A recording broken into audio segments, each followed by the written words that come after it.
Do you like fantasy football and sports betting?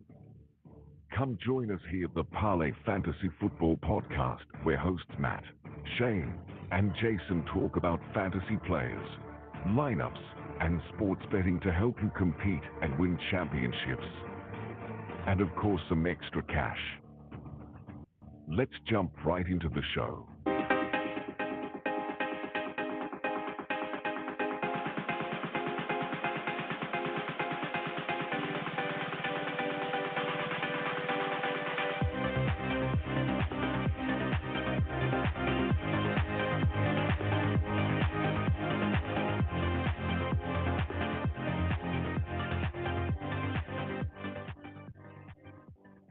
Welcome back to another episode of the Parlay Fantasy Football Podcast. Matt, Shane, and Jason with you guys on this lovely evening in Kansas again.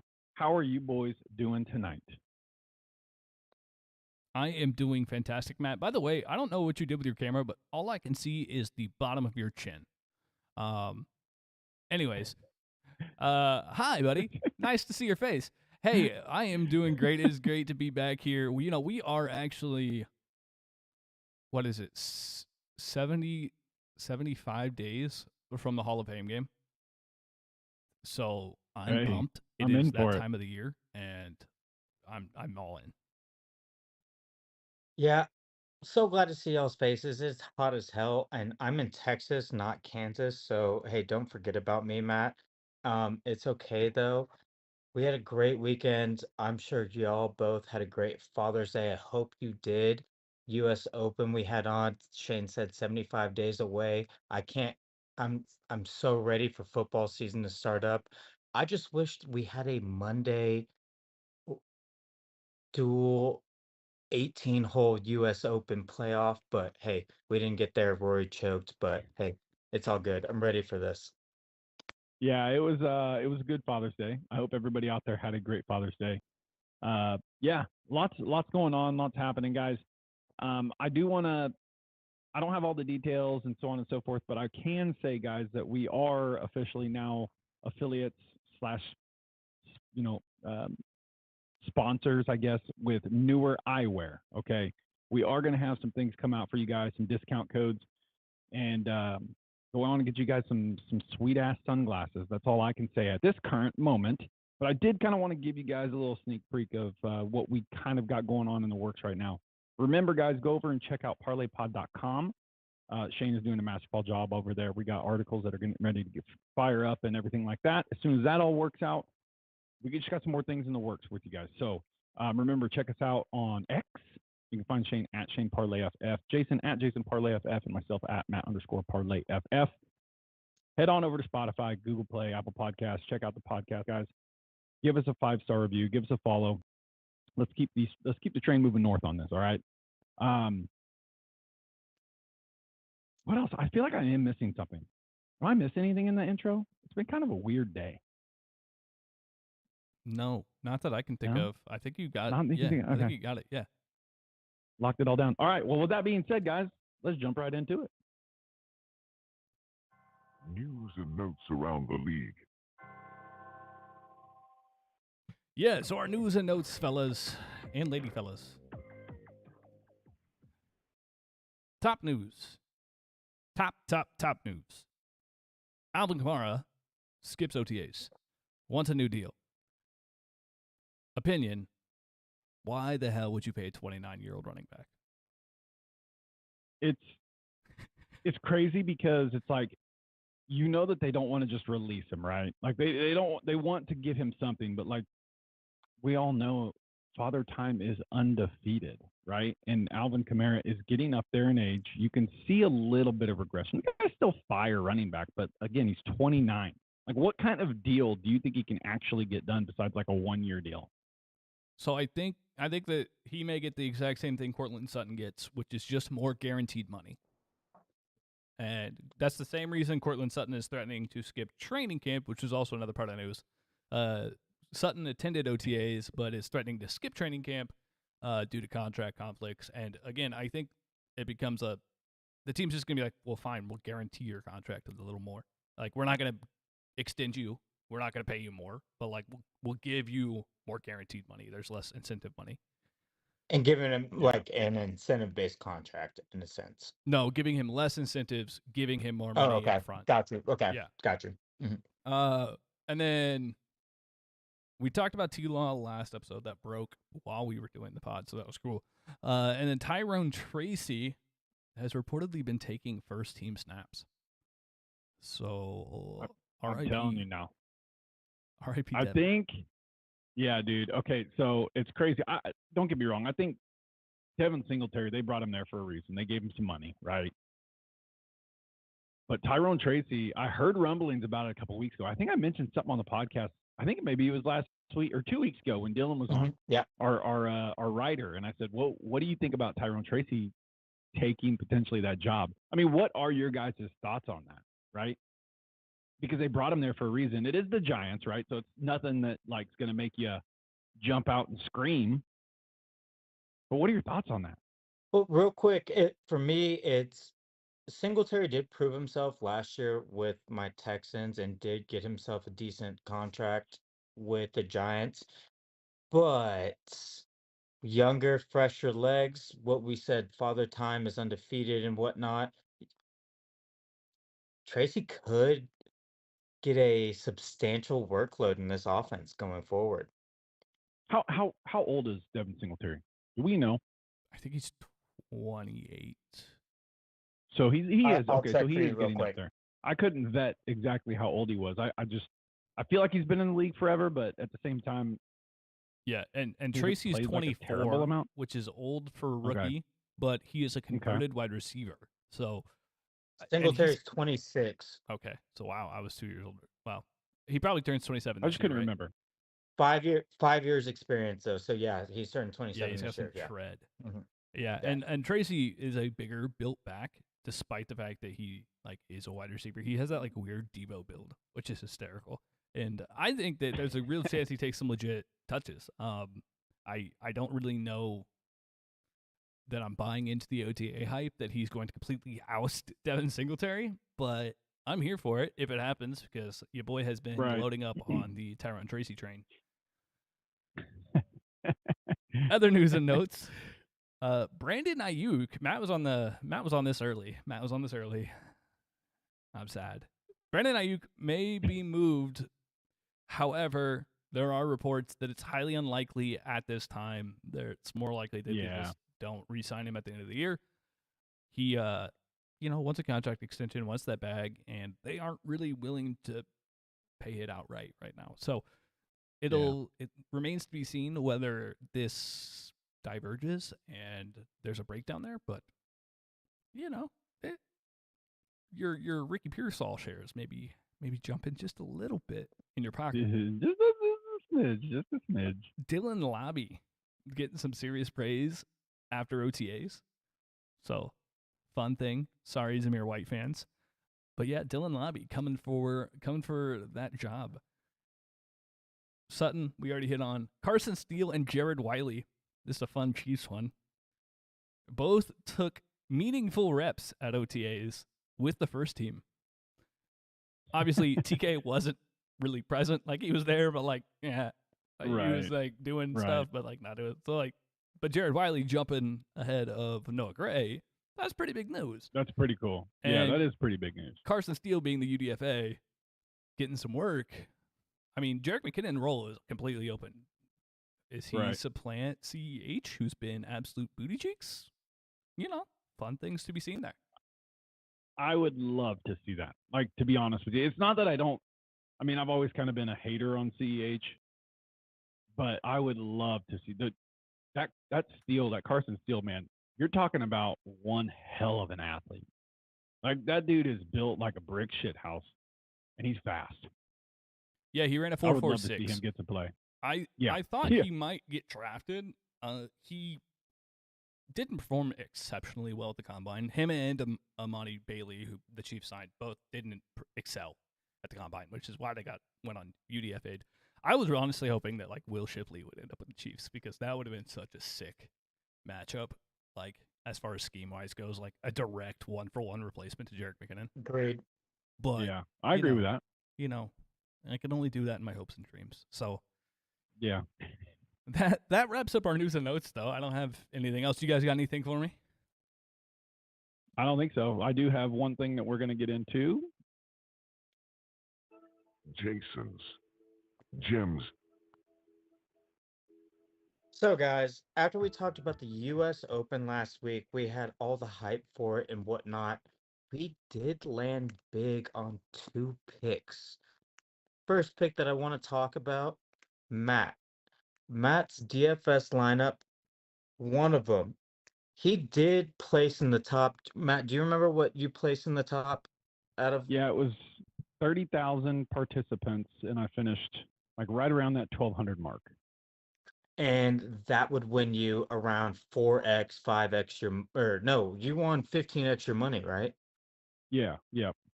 15x your money. So, hey guys, that was a big win. That 15x anything. If you participate in that DFS with that his lineup, huge score. But I'm leading off with that because I had the biggest score last week. And if y'all were participating and listening to this, I gave y'all Bryson DeChambeau at plus 1,800. Some books you had it at plus 2,100. It fluctuated before the week. But Bryson DeChambeau had a beautiful performance. I think he basically changed his image over the past couple years, and it was a beautiful thing to watch him, especially on 18, hooking that drive, recovering out of that bunker shot and recovering in the bunker and having that beautiful bunker shot in order to beat Rory. I was low key hoping that we were going to have that little that playoff, the US Open playoff. I don't know if y'all know, it's in the US Open, it's the only playoff that's an 18-hole playoff. I was hoping that we'd have it. Rory, I feel for you. I think every amateur out there now will never give a 3-foot putt to any of their buddies based on what Rory Yeah. just did. And it God. hurts me to say that. But hey, if you're giving 3-footers in your money rounds at your local golf course, what the fuck are you doing? Because we know the pros miss it, and if you're playing for money, your buddies can miss it. But hey, we got Bryson DeChambeau. If you've listened to our podcast last week and you followed my pick right there, I got him at plus 1,800, and I gave you the top 10 at plus 150 with Bryson. So hey, it was a good week on the U.S. Open. Yeah, mine. By the Yeah, way, it was, the one that I didn't get to give out because my phone died. It missed because of Hovland, and that was it. That was the leg. Him missing the cut was That was hurts. my deep sadness of the entire week. So, yeah, just wanted to throw that out there. I was close Yeah. to participating with you guys. yeah, it was a good U.S. Open to watch. It definitely is heartbreaking for Rory to miss that. I mean, he's been chasing another major for what, a decade now, 10 years, yeah. and he just has not. Golly, and he hasn't been able to pull through. I'm not gonna, feel too terribly sorry for him because as Rory, as a professional, number one, but as Rory McIlroy, you should not miss a 3'9" putt. But at the same All right, time, that course real played extremely hard. real quick, I'm not upset with him at 18 for missing that putt. That was a tough putt. I'm upset with the putt that he missed 16, at 16 for yeah, that 4.5 footer. He pulled it and hit it way too hard. He should never miss that putt. yeah, agreed. That's all I have I to say will about say that. the only thing before we jump into the episode, guys, and we got a pretty good episode, so we want to get into that. But the only thing is when you're up there on 18 and Rory's about ready to make his putt or about ready to putt, and you hear the fans chant USA, like that's pretty shoddy. Like I don't really like that Be better. aspect of it, but Be better. be No, better be because better. Bryson. You're a professional. You're a professional. Be better. You can make a you can make a 3-foot 8-inch putt. Be better. It was I like a have waste no management open sympathy out for there, him on that. not the U.S. Open. No, I mean it just sucks because Rory is like the face of the PGA Tour, and like he's the one that almost feels like it was kept together because of him when everybody else was ducking out. But yeah, no, Be better. it sucks. It sucks for him. Be Jason, better. just hush your mouth. All right, guys. So for tonight's episode, what we are gonna do is basically calling our shots. We're calling our shots on some of these players, individual players. I think Jason does have a team in this. And what we're going to do now is Jason is going to write these down as we go. Last year we did not really record them as we recall like 2 or 3, but this year is basically shots, right? So we're calling our shots on these certain players to finish at a certain spot for fantasy football. And if they do not, we will publicly do shots on the podcast on YouTube, and we'll go from there. Right? We do have to do 2. I know I have to do 1, and Matt, I think you have to do 1. Are we willing to do for those? For sure, are at we least willing one. to do those like now, or are we wanting to make that like a kickoff? Well, I don't. Yeah, let's do that like a kickoff because I don't have any shots in front of me right now, and so I like it during preseason. Okay. Or like right the before. Hall of Fame game. Right before the first game. I like like that. for the Hall of Fame game episode. There you go. Yeah, there you go, Shane. And I was going to toy around the idea with these guys, maybe as like a extra like special segment. We do it once a week because I do think we're going to try to plan on recording at least 2 episodes a week when the season kicks off. Maybe 3, depending on all our schedules. But maybe we do a segment where it's like, the parlay shot segment, right? And so we all do at least 1 bet per week. And if it does not hit, you have to take a shot. Oh, okay. I like that. You like against that? each other or just Yeah, ourselves? no, against each other. Like if Okay. if you made a bet, Jason, and I'm like, nah, that ain't gonna happen. Boom, it's Okay. a shot bet. Okay, I dig that. All right, cool. All right, so tonight, guys, we're gonna do that. We're gonna do our little call our shots on these players, and this is locked in now, right? So these are the players that we think are gonna, do either bad or do good or whatever. And we're calling our shots right now, and we will take shots no matter how. If I miss all 5 of mine, I'll take 5 shots on the podcast at the end of the season. Could be a rough night, but that's just how it's going to be. So, that being said, boys, I'll go first. I'm going to go first, my first one. And that's rookie quarterback Jaden Daniels. As we know, as we go through the season, and these OTAs, and you go through these drafts and mock drafts and so on and so forth, we've noticed that he is rising up draft boards noticeably, right? Well, I'm taking Jaden Daniels to finish as a top 8 quarterback this year. A top 8 quarterback for fantasy purposes. I think he will finish higher than Caleb Williams in fantasy. Now, one of the reasons why I go this route is, number one, his rushing upside is outrageous. Okay, I mean, it is absolutely outrageous. It's better than what Caleb Williams is, and that's pretty clear. But last year, in his Heisman season in college, he averaged first among all quarterbacks in completion rate, yards per attempt, touchdowns, passer rating, and Pro Football, the PFF passing grade. Now, this was actually primarily on 20-plus yards per attempt, right? So anything 20-plus yards down the field, he finished first in all of those categories. On top of that, he had 1,250 rushing yards. That's absolutely insane, right? And he had 10 touchdowns on the ground.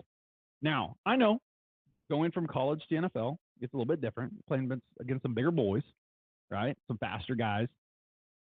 But I'm calling my shot this year that Jaden Daniels will finish inside the top 8 for quarterbacks this year. Give you that bread.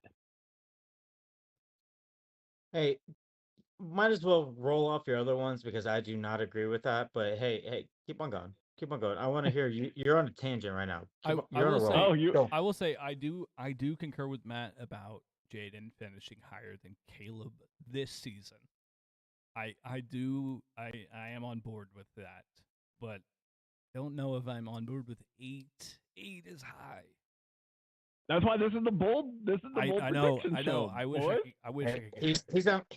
He's on a streak right now. Keep on going. Let me hear this. Let me hear your picks.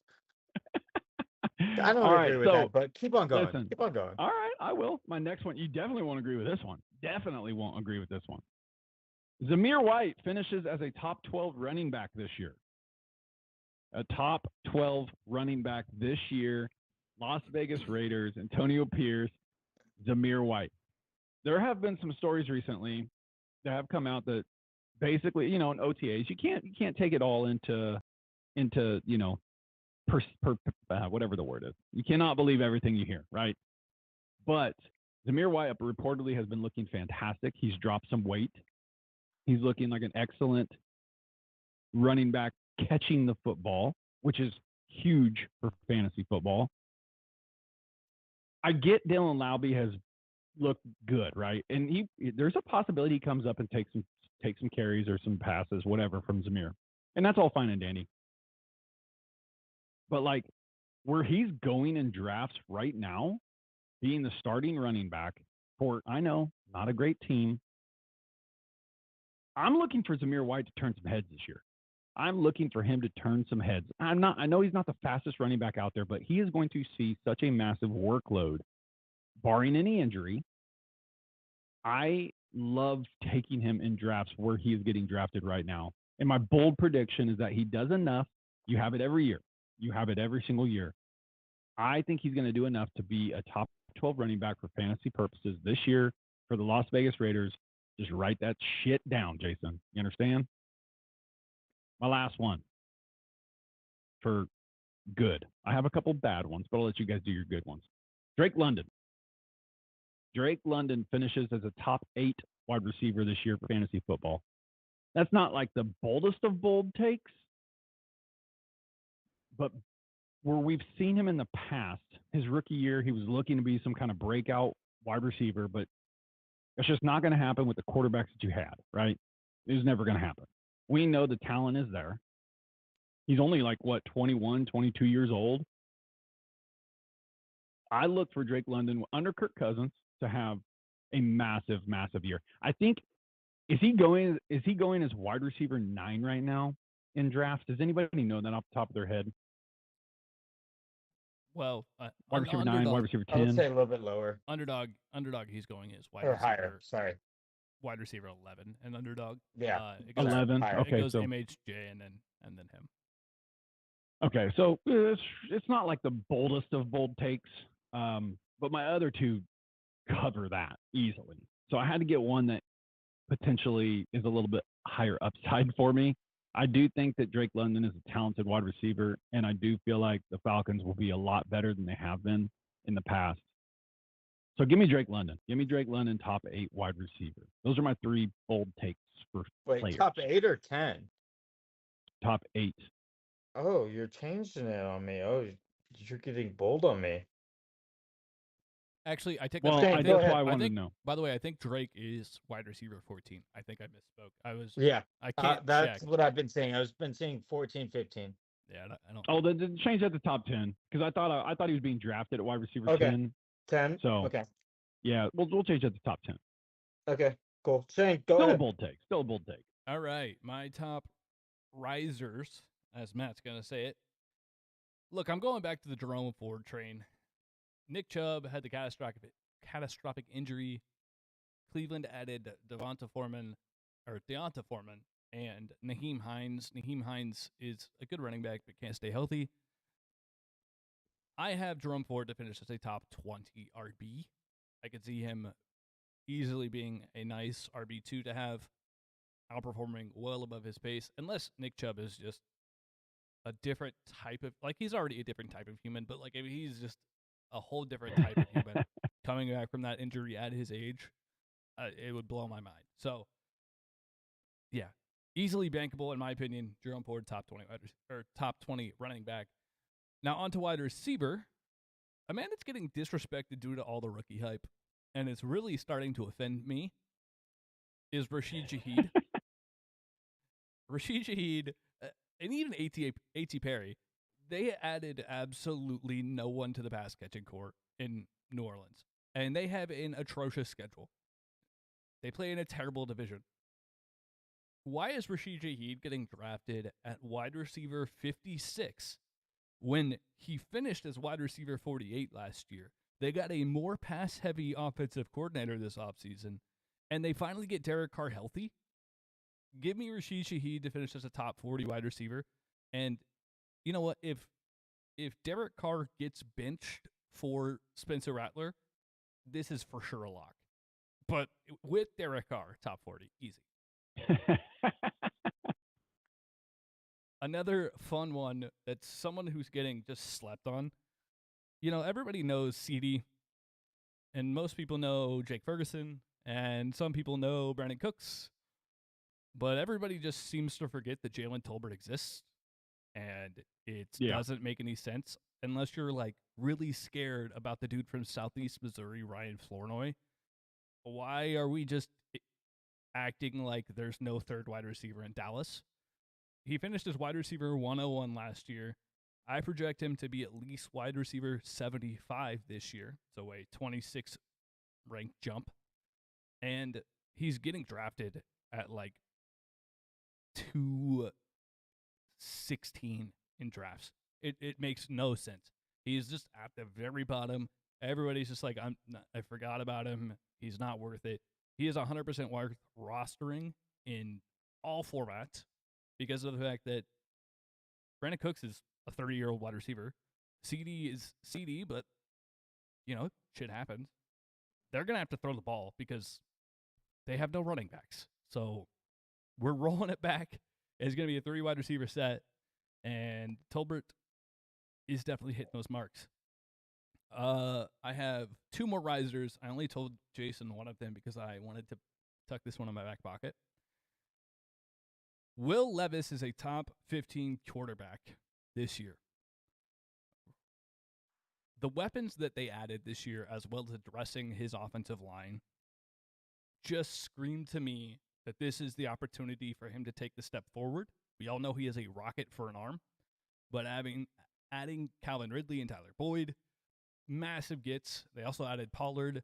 They have Tajay Spears there, and they already had DeAndre Hopkins. I know that it's a weird cast because it's an older cast, but like, you're telling me that they aren't giving this man everything to succeed.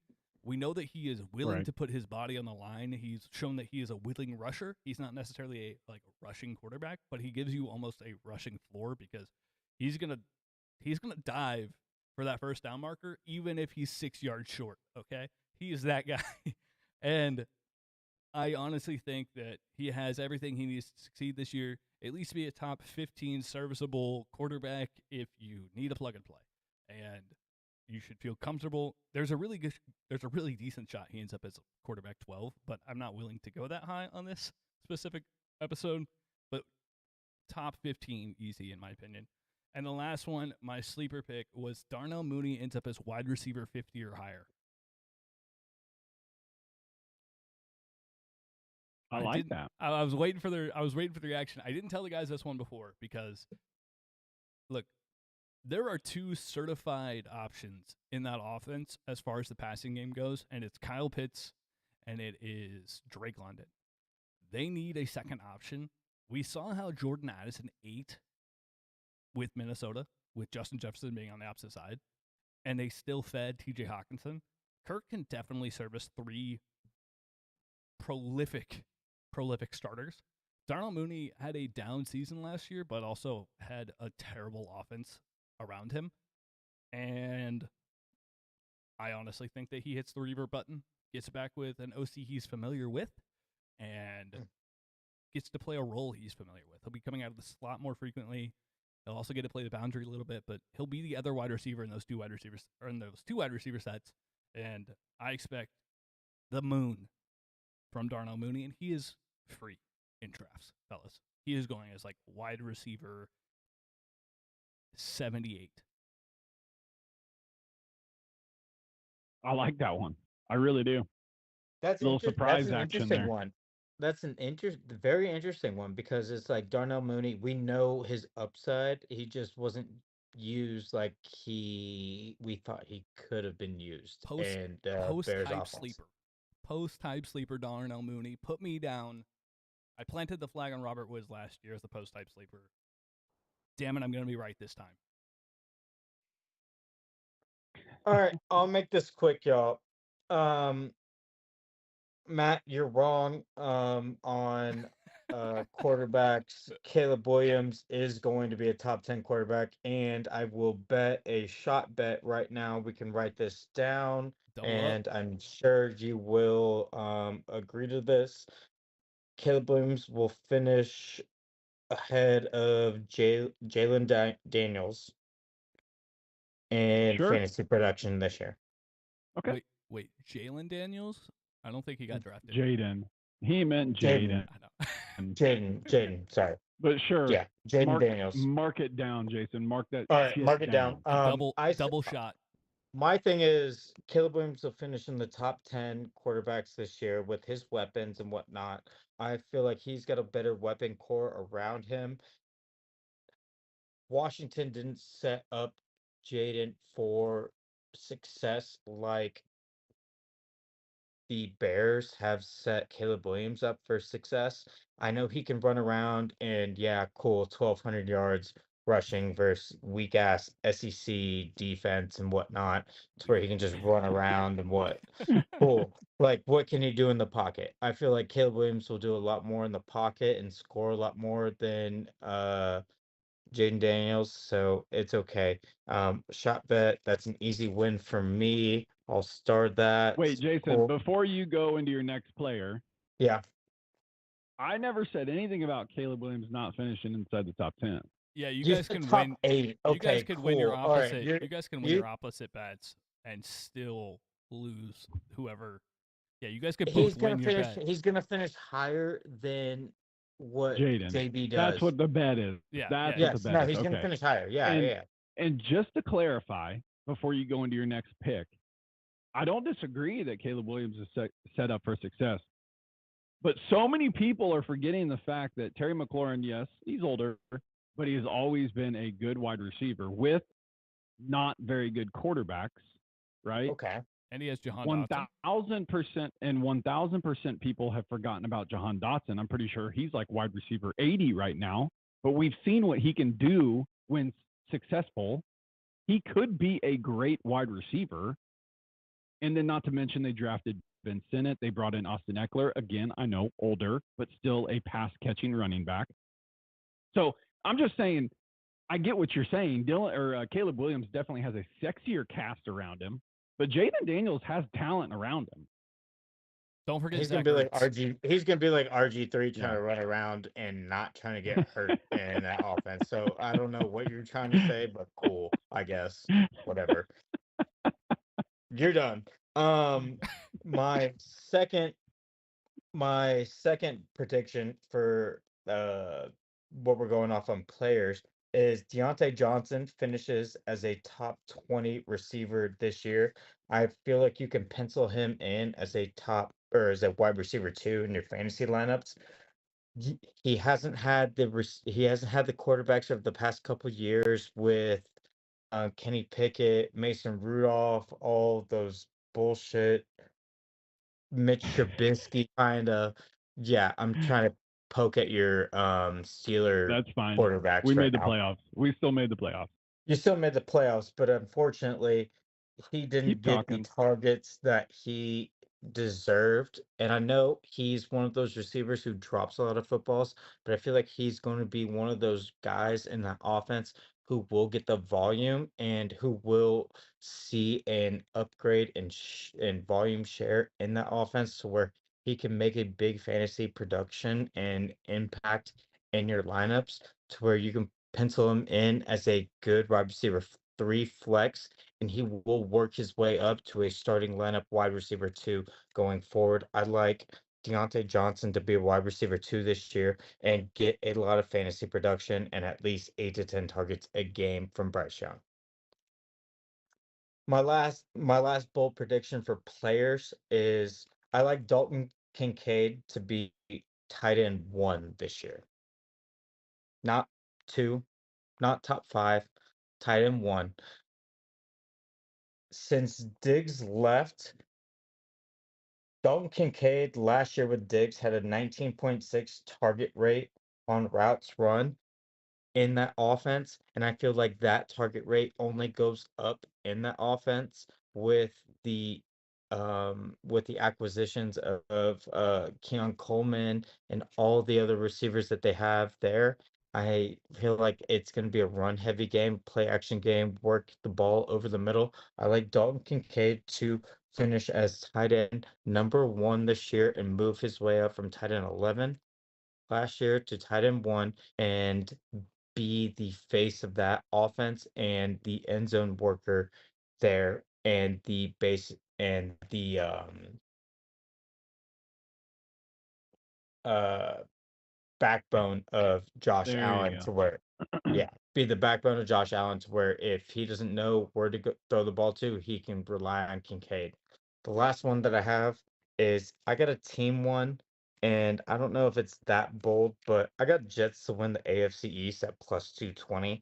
I like Aaron Rodgers, even though Aaron Rodgers missed mandatory minicamp and whatnot based on some event that he had overseas because he said fuck this and didn't want to be there because he's like, I already know this offense and whatnot.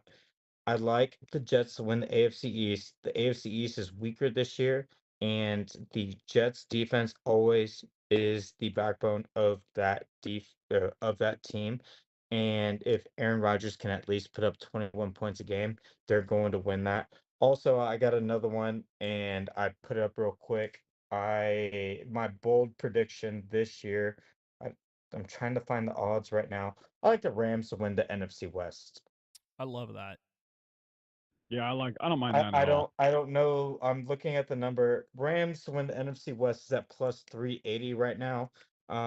If the San Francisco 39 or 49ers are gonna have that big of an issue dealing with their star players, Sorry, who knows what can happen. I'm caught on the 39ers now. Yeah, that 69ers? Do you like 69. 69ers? That's way better. That would have been a way better slip up, but Yeah. oh man. No, but if the San Francisco 49ers are going to have that big of a slip up with this offseason training camp and whatnot, they should just get rid of Ayuk for picks going into next year. I'd like the Rams to propel themselves into the conversation to be the best team in that division. Yeah, I really don't mind that. I really don't mind that one at all. I really don't mind your Dalton Kincaid one either. You guys know my love infatuation with Dalton Kincaid. I hope he ends that high. I mean, I've got Kincaid in some leagues, and I'd love to see that. I really would. You know, the crazy part is about the 49er situation. I know that you picked the Rams. I don't know. I know I called my shot on the Ayuk thing a long time ago. You And did. if it happens, fantastic. But if it doesn't, I could see it not happening, like Shane alluded to earlier, because like if you really think about it at this point now, if you were to trade Ayuk, 49ers, they're set up for make a run for the Super Bowl right now, right? Like they've got all the pieces in place. They added Ricky Pearsall. Are you saying if they trade Ayuk, it doesn't matter? Yeah, like it doesn't really do anything for them to get a 2025 first round pick. Sure, it's sexy, but at the same time, it's like that takes away from their win now mode, right? Right. And that's kind of where they're set up. And last I heard, the contract negotiations between Ayuk and the 49ers, they weren't like crazily far apart. They were like $4 million apart. And so like that's that's a lot of money to us, but that's nothing to them. So it's like I could see them not trading him, but I could also see it happening. It's just, does it make sense for the 49ers to trade him right now when they're kind of in that win now mode before they have to dole out contracts to people other than Christian McCaffrey? Yeah, So, real quick, like it's like with NFL players, it feels like they always demand a contract extension going into their final year, to where it's like, I yeah. get it. You're putting your body on the line, you're doing all this stuff. It's like this is your contract year. You have a chance to make a boatload of money. Why not play it out and see where you can get your championship and you're just going to be a diva about it and sit out? Why would you pay that guy?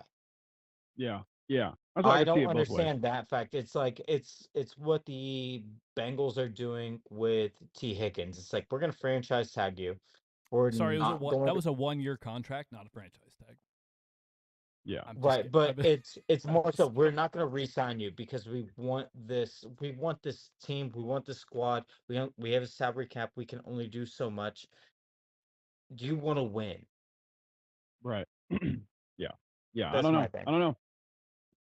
Okay. I'm going to go into a couple players that I think are going to not look so good that looked well, last year one of them looked good, right? That's David Njoku. Last year, the Cleveland Browns offense just was kind of a mess. It was still kind of a mess. I know Jason shaking his head. I know he loves David Njoku. He absolutely loves David Njoku. Go listen to our last episode. He drafted him in like the 6th round. But I think he finishes worse than he did last year. And I think he finishes outside the top 10 in tight ends. Now, I know that that's not a large point margin. For tight ends, it doesn't take a whole lot to be in the top 10. But Joe Flacco last year, when he came in, I mean, after Watson got hurt and, all the other quarterbacks they had in there, and then they signed Joe Flacco off the couch, Joe Flacco hyper-targeted David Njoku. Hyper-targeted David Njoku, which was a part to a lot of his success. Now, I'm not saying David Njoku is not a good tight end, because I do think he's a good tight end. And I think he is a big piece to that offense. But this year, like Shane alluded to, Jerome Ford looks hella good. I mean, he earned his spot. He earned the workload. If Nick Chubb is some kind of freak superhuman that can come back from an injury like that, then we might be having a different conversation. Amari Cooper looked good, right? Elijah Moore went down last year. He was kind of irrelevant. He had a couple spike games, but he wasn't that relevant, but he went down. I just think that this year, if Deshaun Watson stays, and they added Jerry Jeudy, yep, I forgot about that. If Deshaun Watson stays healthy, I think Jerry Jeudy and Amari Cooper will be the primary focuses in that offense, with Jerome Ford as the third option. And I think David Njoku kind of falls by the wayside. I think when Deshaun Watson, I don't have the stats in front of me, so I apologize if I'm getting anything wrong, but when Deshaun Watson played, I don't think David Njoku was very relevant. He didn't have a single spike game. No. And I did not think he really became relevant until Deshaun Watson went out. So that's just my take. I don't have a lot. I know a lot of people have been rising on David Njoku based on his finish last year. And I'm not saying he's not a good tight end. He's an athletic freak, and he's a damn good tight end. But under the circumstance of Deshaun Watson, I just don't think he's going to be very relevant this year. Again, I could be wrong, but that's just my take. My other one, guys, is Malik Neighbors. I've got him finishing outside the top 20 for wide receivers this year. I know he's getting drafted in a lot of dynasty drafts very early. And in my opinion, the Giants are, until they address the quarterback situation, unless Daniel Jones turns it around as a 360 freaking turnaround here. He has to revert to what he was the year before. Right. Like, I just don't see that happening. Like, there was a lot of hype for Wan'Dale Robinson coming in. There was a lot of hype for, they've had a lot of hype for a few receivers that they've drafted, and they just have not panned out. Now, I know Malik Neighbors is a special kind of wide receiver, and he's damn good. But I'm not comfortable drafting him where he's being taken in drafts right now. And like I said, I just don't have that confidence in Daniel Jones. So I have Malik Neighbors finishing outside the top 20 for wide receivers this year, when I think he's getting drafted at like wide receiver 15, 20. Something like that. Yeah, he's getting drafted at 20. He's getting drafted around T. Higgins, Devonta Smith, Jalen Waddle, and I'm going to be honest, I would prefer all three of those options to Neighbors, unless Neighbors truly just shows he's an alpha. I agree with you. I almost even prefer, and I bet you, and that means like guys like Michael Pittman. Pittman's after him. DK Metcalf is DK after him. Yep. I'm taking both those guys over him too. Like, to be honest with you. So that's just my take. That's my take on those two. It's not that I'm saying he's not a good wide receiver. I think he's a damn good wide receiver, just in not a very good organization that we can see, that we've been able to tell over the last couple of years. So that's my take on those two. All right. I have one that I told you guys, and I have two that I didn't, because why not? You're just a sneaky little snart, dude. I am. Jason, get that pin ready. The first one is the one I told the guys beforehand. It is Javonte Williams is outscored by either Jaleel McLaughlin or Audric Estime. God damn it. I love the pick, but I hate you for saying that. I'm sorry. There are rumors that, Javonte may not even make the team at this point, and Audric's looking good in camp, and Jaleel was the guy last year, and Peyton's pretty done with it. So I'm If interested he in the gets cut, situation. Shane, if he gets cut, He I mean, goes to Javante's Dallas. what, He goes to 24? Dallas. Is he 24? That's a great landing spot. Is he 24 years old? I think he's only like 24, isn't he? Yeah, he has 2 torn ACLs in his history. Right. But damn, man, I just feel like we haven't really seen enough from him. But yeah, I like the pick, but I hate you for saying I understand. I hated myself a little bit while I was saying it. it. My other surprise one was Josh Jacobs. Well, I guess my first surprise is Josh Jacobs finishes outside RB 15. Oh, shame. You're killing me. And I know I'm probably going to have to take a shot on this one just because of the pure volume, but I think Marshawn Lloyd is a dude. And I think Jacobs looked really washed last year. And, we see that massive plateau after the 300 touch season. Like 300 carries is a massive amount of toll. And Oh yeah. every I don't single know, time Matt. Are a you running gonna back, take that shot? Are you gonna take that shot bet? I don't know if I want to. every time, I agree. No. every I'm time not. you hit that 300 threshold, it's just a deep dive after that. It's a I continuous know. It's downward. like I want to take. Fuck it. Write me down for it. You'll counter me? You'll take Yeah, I'll infinity shares? counter you. Okay. Well, I mean, these are all shots, so like it's not. You don't have to bet against me here if you don't want to. I have to take Mama the shot didn't if raise I'm no wrong. bitch. Okay. And then my last. He wants to get in on the action. He does. It's a bold one. To be fair, I did know that one was bold. That's why I didn't tell you guys beforehand because I was like, it's gonna be a little spicy. And then my last one is also spicy. Jermaine Burton finishes within 20 spots of T. Higgins. Ooh. Oh my gosh. I like that. I do like that. T is going at 26. Well, 23 to 26 right now, wide receiver range. Depends on what platform you're on. And Jermaine is going at wide receiver 77-ish, 78-ish. I think that gap becomes very, very close as far as production actually goes. You guys know that I dislike T because he only has 2 1,000-yard seasons. He's never been the alpha. Jamar is the alpha, and Jermaine is going to take that Tyler Boyd slot role, and Jermaine is a hell of an athlete. And so I am betting on the talent here. I hope that Jermaine can keep his head on straight for one whole season, and if he does, I feel like I look like a genius, and if he doesn't, All right, I'll I'm take taking that a shot. again.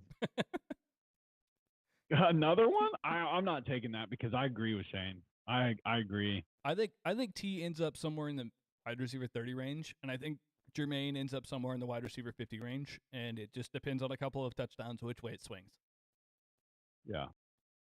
I I'll do like take that. both those.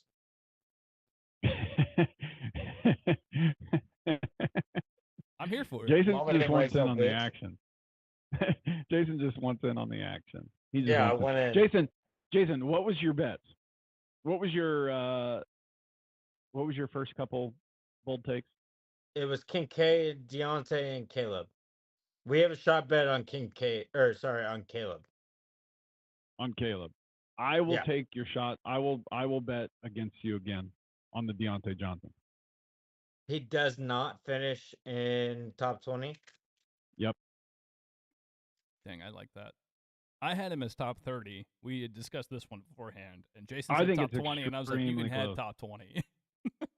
I love Jason's argument with it. I mean, I know they just drafted Xavier Legette, right? And we know Old Man Thielen is still there. I'm really interested to see. The only reason why I'm taking that bet is because I think Jason's pretty right on the nose. I do think he'll finish somewhere in between. He's going to finish 19, right around 18, 18 to 19. 25. Yeah, that's where I got him. I got him right in between. I think I have him ranked right now at like wide receiver 23. But I have him in that 18 to 25 threshold. It's really going to be dependent on Bryce Young. It's going to be dependent on if he improves this year, And which I they know he put on a protect lot of him. muscle. Yeah. Yeah. Mhm. He put on some weight. He put on some muscle. So maybe he takes that step forward that we all kind of wanted to see. Hope you're ready to So, drink, bitch. Well, I mean, I'll be ready. I'm drinking right now, so I'm ready, son. Well, I guess. Do we get to call each other shots? Like, are we picking each other shots? Oh, I don't care. I mean, I was just going to straight up drink As long as whiskey, I can get it. but Yeah, As long well, as I you can have get a it. whiskey bar. yes, I do. You are Yeah. correct. As long as I can get something, you I'll- just have to tell me ahead of time. I'll Yeah, drink just it. get a 50 ml of Jack Daniels. I'll and drink a we'll be good. different- I don't. I'll drink a different whiskey for every one I miss. Well, See, I'm more I of need to a- make some bets with you going forward, so we'll go from But there. I'm more of a beer man, so I have a bunch of different types of beer. I'm not much of a liquor It guy. does So you not just have to matter. tell You're me. taking shots, so it I know. sucks. You just have to tell me that, like, what I need to get. You know what I'm Yeah, saying? but you don't have to wait. We'll you figure it out. wait at Well, least, this like, will 5 be a later. months. This will be a Yeah. later discussion. Exactly. Yeah, Exactly. We got, True we that. got this. True that. All right, guys. Well, that's going to wrap up today's episode, guys. We got some more fun things coming for you in the future. I know you guys really, really, really like the mock draft episodes, so maybe we'll do a few more of those and just kind of intermix them. We got to get through some stuff before we do that, but yeah, we just appreciate you guys being here with us, man. The podcast is really growing. Last week we had quite a few more downloads than we normally have, so thank you guys for all the support. Shane and Jason, my two lovely co-hosts, thanks for being here. And remember, guys, go and check out all the podcasting platforms. Hit that follow, subscribe, whatever you got to do. Hit it up. Leave us a 5-star review. Leave us a comment, guys. We want some more involvement, all right? We really want you guys to be a part of this podcast with us. So head on over to parlaypod.com, our YouTube page. Check out everything, guys. We're all there. That being said, man, you all know what to do. Hey, parlayers! It is that time of the season. Hit us up. Let us know what your shot is in the comments. Come, let us know. Stop giving your buddies 3-footers. They ain't gonna make it. Until next time, we love y'all. Bye-bye.